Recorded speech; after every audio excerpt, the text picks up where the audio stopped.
I have an answer. It's already, I told it every journalist in Rome. The one Italian movie changed my life, and I found it here when I came here and discussed with Italian journalists. And when I was student, and I studied as a engineer electrician in beginning of 80s, and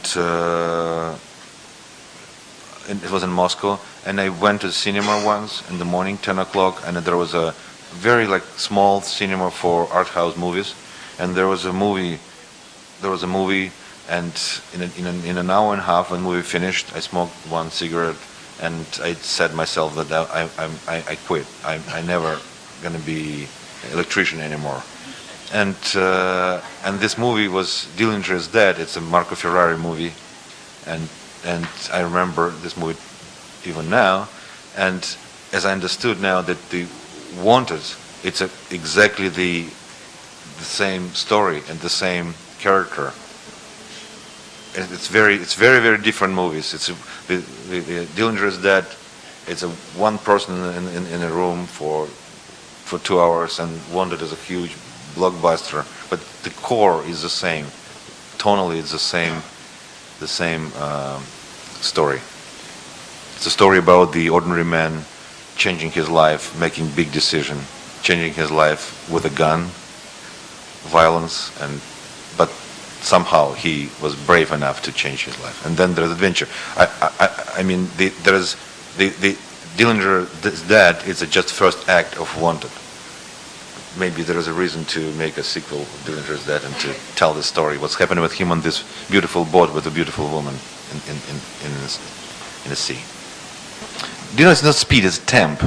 It's different things. You know, if it's a temp, you have to build the story and movie with a proper temp, like in music. You cannot just be fast all the time. You have to build it from the beginning till the end do you know what I mean? It's a temp. It's not speed. Because if you will be too fast, you will lose audience in 5 minutes. You have to be fast and slow, then fast and slow, then. And the temp is an instrument to tell the story. But it's but it's kind of interesting because it's interesting question. It's a witchcrafting, because if music dealing with the tones and art with the colors and darker, brighter. The filmmaking, it's a timing. It's a time.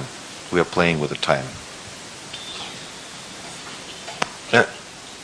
I think I'm still a Russian Russian filmmaker, and I mean, it's a very delicate moment. The Russian or Soviet Union. I think more it's like a Soviet filmmaker, because I grew up in the huge country with a lot of nationalities and like a pot boiling, and I feel myself I still represent this country, and it's why I like United States, because it has the same vibe. It's the same.